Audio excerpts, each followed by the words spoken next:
नमस्कार दोस्तों, मेरा नाम है प्रदीप चौहान। बात समझनी है तो पूरी सुननी होगी। दोस्तों सोचिए उस टीम का क्या होगा जहां पर बॉलिंग भी कैप्टन ही करे, बैटिंग भी कैप्टन करे, फील्डिंग भी कैप्टन करे और बाकी टीम के सदस्य सिर्फ मनमौजी करे। या फिर उस सेना का क्या होगा जहां पर बैटल कैसे लड़ी जाए इसकी प्लानिंग भी सेनापति करे, लड़ाई लड़े भी सेनापति और दुश्मन का सामना भी सेनापति करे। उस सेना का क्या होगा? और इसी तरह से उस पार्टी का क्या होगा जहां पर एक ही नेता पार्टी को चलाए भी, पार्टी को लीड भी करे, प्लानिंग भी करे, मेहनत भी करे, ग्राउंड में सब कुछ वही करे और बाकी नेता मौज करे। ना उस टीम को कभी जीत मिलेगी, ना उस सेना को कभी जीत मिलेगी, ना उस पार्टी का कभी भला होगा। अल्टीमेटली इतना ज़रूर होगा कि चाहे वो क्रिकेट टीम का कैप्टन हो, चाहे सेना का सेनापति हो, चाहे पार्टी का मुखिया हो, एक दिन हताश ज़रूर हो जाएगा। और कहीं हताशा बढ़ गई तो वो मैदान छोड़कर जा भी सकता है। ऐसा ही कुछ मुझे ये हताशा जो है राहुल गांधी के चेहरे पर नज़र आने लगी है।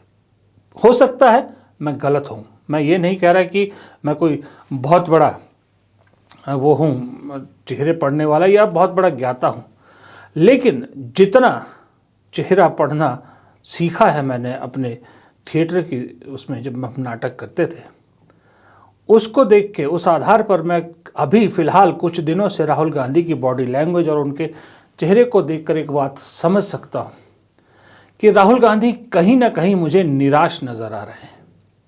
और निराशा धीरे धीरे कहीं हताशा में ना बदल जाए, डर इस चीज़ का है। निराशा राहुल गांधी को कई चीज़ों पर है, कई फ्रंट को लेकर निराशा है। अब इस निराशा का आप पूछेंगे कि आपको कैसे लगा। मैं आपको यूँ तो कई उदाहरण है, पर एक उदाहरण आपको दिखाता हूँ। ये आपकी स्क्रीन पर तस्वीर है, देखिए। ये वीडियो कुछ दिन से काफ़ी सोशल मीडिया पे देखा जा रहा है। ये राहुल गांधी, केसी वेणुगोपाल और भंवर जितेंद्र सिंह है। भंवर जितेंद्र सिंह यूँ तो राहुल गांधी के क्लोज लोगों में से एक है, खास लोगों में से एक है, लेकिन फिर भी राहुल गांधी जिस स्टाइल में भंवर जितेंद्र सिंह से बात कर रहे हैं, नाराज़गी साफ दिख रही है। राहुल गांधी किसी बात को लेकर भंवर जितेंद्र सिंह से नाराज़गी जता रहे हैं, किसी चीज़ को लेकर खुश नहीं है। यहाँ आपको एक चीज़ याद रखनी होगी, भंवर जितेंद्र सिंह असम के प्रभारी हैं और असम का चुनाव मैं आपको पहले भी बता चुका हूँ, राहुल गांधी बहुत पर्सनली ले रहे हैं। और असम में कुछ ऐसा हो रहा है जिसको लेकर राहुल गांधी बेहद खफा दिख रहे हैं। और अपने खास आदमी भंवर जितेंद्र सिंह पे जब इस तरह का गुस्सा राहुल गांधी या नाराज़गी जाहिर कर सकते हैं, तो सोचिए और जगह राहुल गांधी फिर कैसे रोक पाएंगे अपने आप को।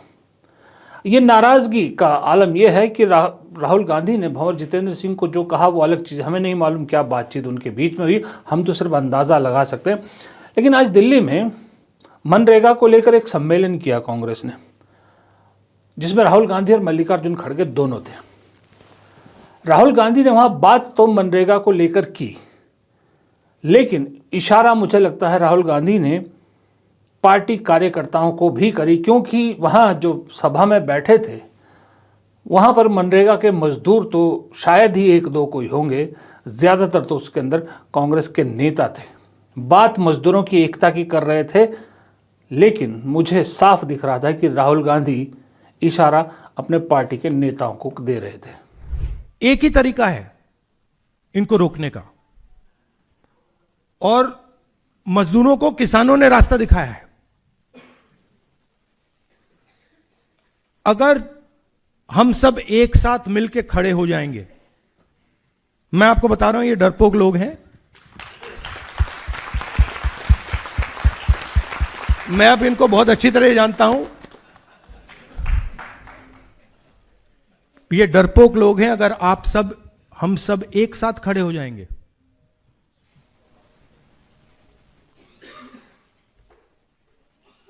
आप मनरेगा नाम देना चाहोगे या कोई और नाम देना चाहोगे? आप डिसाइड करोगे उस योजना का नाम क्या होगा। कैसे बनेगी, कहां चलेगी, कब तक चलेगी, कितने घंटे चलेगी। मगर ये मैंने कहा, मगर एक दूसरी बात ही कह देता हूं, अगर एक कमी है तो यूनिटी की कमी है।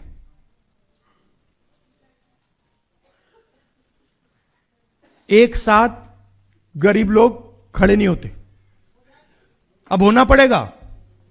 और यह एक बहुत बड़ा मौका है।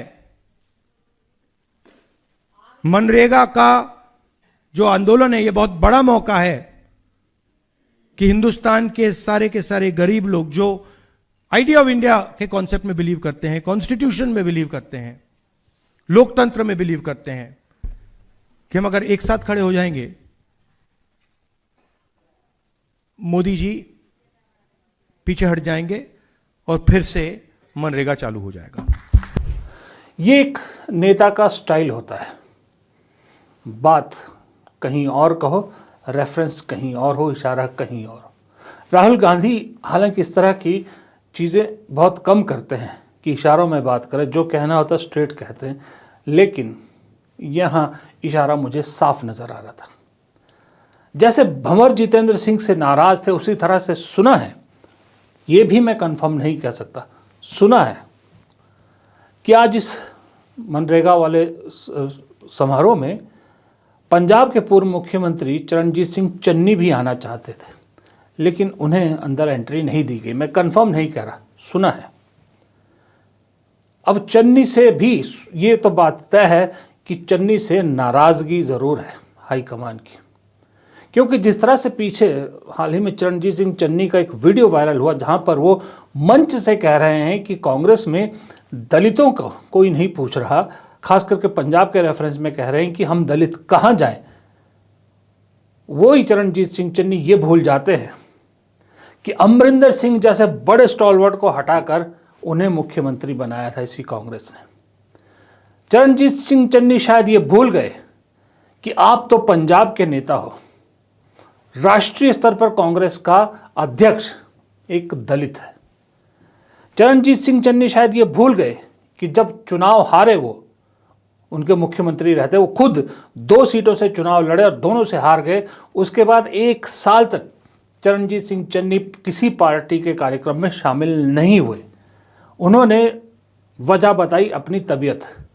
उसके बावजूद कांग्रेस पार्टी ने उन पर भरोसा किया और उन्हें लोकसभा का चुनाव लड़वाया और जितवाया।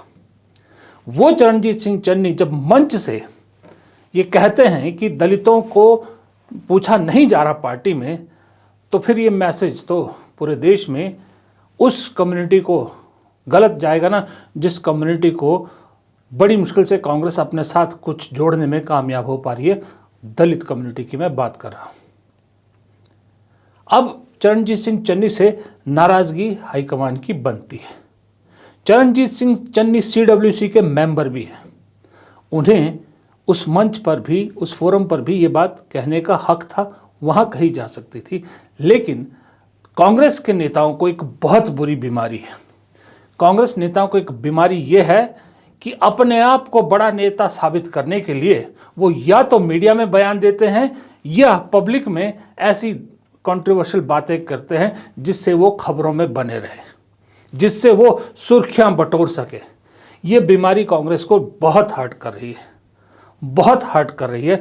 और इस बारे में मैं बीजेपी की तारीफ करूंगा कि बीजेपी की ये ताकत है, चाहे वो डर है, लेकिन ये ताकत है कि पिछले 12 साल में आपने कोई ऐसा लूज बयान किसी बीजेपी नेता का नहीं सुना होगा कि जिससे पार्टी हाईकमान को परेशानी हो या एम्बेरसमेंट हो। और जिस नेता ने भी अगर ऐसा कभी एक आध लूज बयान दिया, उसके बाद उसे पार्टी में किस तरह से हाशिए पर लगा दिया गया, ये भी हमने देखा है। इसलिए हमें याद ही नहीं कि बीजेपी के किसी नेता ने ऐसा बयान दिया हो। इसलिए बीजेपी की इस मामले में तारीफ बनती है। अब कांग्रेस में पंजाब में गुटबाजी, राजस्थान में गुटबाजी, मध्य प्रदेश में गुटबाजी, तमिलनाडु में एक गुट डीएमके से बात कर रहा है तो दूसरा नेता विजय जो एक्टर है उनकी पार्टी टीवीके से बात कर रहा है। केरल में थाल सजा हुआ है, कांग्रेस के नाम का थाल सजा हुआ है, सिर्फ ऑफिशियल अनाउंसमेंट की चुनाव की होनी है, वो थाल मिलना है। लेकिन उस थाल को छीनने के लिए 7-8 हाथ बढ़ चुके हैं। कांग्रेस को परेशानी। गोवा में कांग्रेस कम से कम नहीं तो 15 गुटों में बटी हुई है। जम्मू कश्मीर में कई गुटों में बटी हुई है। हिमाचल में कांग्रेस की सरकार है, लेकिन कांग्रेस का ही एक मंत्री विक्रमादित्य सिंह, पूर्व मुख्यमंत्री वीरभद्र सिंह के बेटे, अपने ही अधिकारियों के खिलाफ मोर्चा खोले बैठे हैं, अपने ही आईएएस के खिलाफ मोर्चा खोले बैठे, अपनी ही सरकार को कटघरे में खड़ा कर दिया है। मुझे नहीं मालूम इनके आरोप सच हैं या झूठ है, लेकिन जब आप सरकार में मंत्री हो तो कैबिनेट बैठक में या पार्टी फोरम में ये बात कहनी चाहिए थी। पब्लिकली उन्हें ये कहने की क्या जरूरत थी? आज बीजेपी हिमाचल सरकार का मजाक उड़ा रही है। कर्नाटक में सिद्धारमैया, सब कुछ मिल गया, रिकॉर्ड टाइम के मुख्यमंत्री के तौर पे रिकॉर्ड भी बना लिया, सबसे लंबे टाइम मुख्यमंत्री रहने का, उम्र भी हो चुकी है, वादा भी किया गया था, फिर भी मुख्यमंत्री की कुर्सी छोड़ने को तैयार नहीं है। डीके शिव कुमार जैसे फ्यूचर लीडर को रोक रहे हैं। उनका टेम्परामेंट मुझे लग रहा है चेक किया जा रहा है। उनका भी एक दिन सब्र जवाब दे जाएगा। दिल्ली में हर नेता क्या कर रहा है? कांग्रेस का हर नेता एक ही काम में लगा हुआ है, वो है मीडिया में दिखना या राहुल गांधी के सामने दिखना। दो ही चीज़ों में व्यस्त है। कांग्रेस ने, खास करके सोनिया गांधी और राहुल गांधी ने ये प्लान बनाया कि जो मनरेगा का मुद्दा है, इतना बड़ा मुद्दा, कांग्रेस की इतनी बड़ी योजना, इसे जिस तरह से इस सरकार ने खत्म करने की कोशिश की, इसे राष्ट्रव्यापी मुद्दा बनाया जाए। कांग्रेस के हर प्रदेश कांग्रेस कार्यकारिणी को ऑर्डर दिया गया कि मनरेगा के मुद्दे पर पूरे 45 दिन तक एक पूरा संघर्ष चलेगा, जिसका जो एम था वो ये था कि गांव देहात घर घर तक कांग्रेस को अपनी बात पहुंचानी है कि मनरेगा कांग्रेस की जो योजना थी आपके लिए कितनी ज़रूरी थी, कितनी अच्छी थी, और इस सरकार ने इसे खत्म करके कितना बड़ा गुनाह किया। लेकिन हुआ क्या? कहीं कांग्रेस के कोई नेता, कोई कार्यकर्ता, कोई समारोह आपके आसपास हो रहा है मनरेगा को लेकर? सब नेता बड़े चालाकी से शहरों में कुछ लोगों को इकट्ठा करते हैं, अपने ही कार्यकर्ताओं को इकट्ठा करते हैं और मनरेगा के नाम पर एक सम्मेलन, रैली, कुछ भी कर देते हैं। जबकि आप ध्यान से देखिएगा, उन रैलियों में या उन रोष प्रदर्शन में या उन बैठकों में वही लोग होते हैं जो कांग्रेस के कार्यकर्ता हैं। क्या कांग्रेस के कार्यकर्ताओं को बताना है कि मनरेगा बंद हुआ तो गलत हुआ, और मीडिया में खबरें छपवा देते हैं कि कांग्रेस ने आज ये रोष प्रदर्शन किया, वो रोष प्रदर्शन किया। आज का ही उदाहरण लीजिए। मनरेगा के खिलाफ आपने मंच सजाया, बैठक की, समागम किया कि हम मनरेगा बचाएंगे, ये करेंगे, वो करेंगे। हो कहाँ रहा है ये? दिल्ली में। कहाँ हो रहा है? एक सभागार में। सभागार में जितने बैठे हैं, सिर्फ कुछ 15-20 लाए हुए मनरेगा के कर्मचारी भी नहीं, बल्कि मनरेगा के मजदूर भी नहीं, मजदूरों के नेता, लाए हुए मजदूरों के नेता मौजूद थे। बाकी सब कांग्रेस के नेता मौजूद थे। आइडियली अब आकर मनरेगा को लेकर राहुल गांधी और मल्लिकार्जुन खड़गे को एक मंच पे लाना चाहते हैं, तो ये कहाँ होना चाहिए था? ये किसी राज्य में, किसी ग्रामीण इलाके में बड़ी रैली में होना चाहिए था। कोई बड़ा समारोह होना चाहिए था, जहां पर सचमुच में जो मनरेगा के मजदूर हैं, जिनको मनरेगा की ज़रूरत थी, जिन्होंने मनरेगा का फ़ायदा उठाया, उन्हें बुलाया जा सकता, ताकि मैसेज दूर दूर तक जाता। उत्तर प्रदेश, मध्य प्रदेश, राजस्थान, कुछ ऐसा बड़ा राज्य चुनते आप और बड़ी एक रैली करते, राहुल गांधी को भी बुलाते, खड़गे को भी बुलाते। लेकिन नहीं, मेहनत करनी पड़ती है ना। कौन लोगों को इकट्ठा करे, कौन इतनी बड़ी रैली करे? बॉस की नज़रों में ही तो आना है, खबरों में ही तो छपना है। कर दिया दिल्ली में। और दिल्ली में ये जो राहुल गांधी ने जो भी कहा, खड़गे ने जो भी कहा, जो भी समागम हुआ, इससे एक मजदूर तक भी मैसेज नहीं गया होगा। दिल्ली की खबरें मजदूरों तक क्या करेगी, कौन पहुंचाएगा? मीडिया तो आपके साथ वैसे ही नहीं है, सोशल मीडिया के जरिए कहां पहुंचेगी आपकी बात?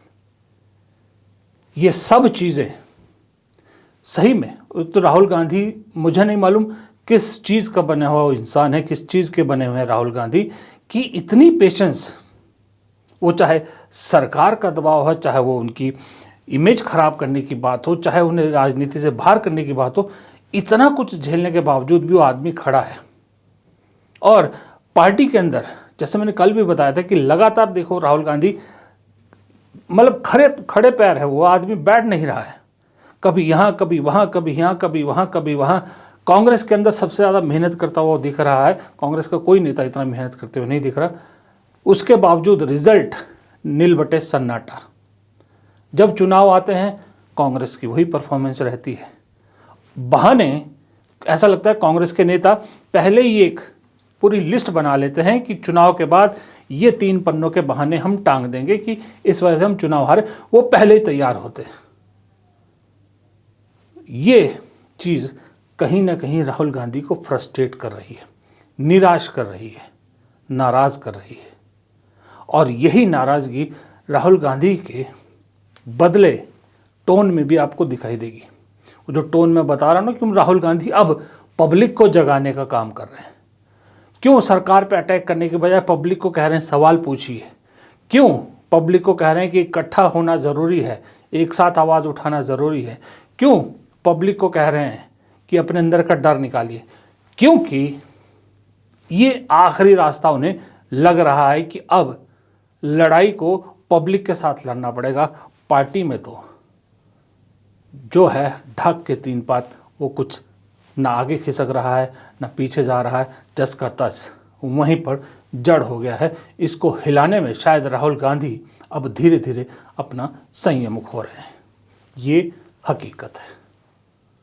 फिलहाल इस वीडियो को यहीं ख़त्म करता हूँ। वीडियो पसंद आए तो लाइक कीजिएगा। कमेंट बॉक्स में आप भी अपनी राय ज़रूर शेयर कीजिएगा कि जो मैं कह रहा हूँ क्या सही कह रहा हूँ या गलत कह रहा हूँ।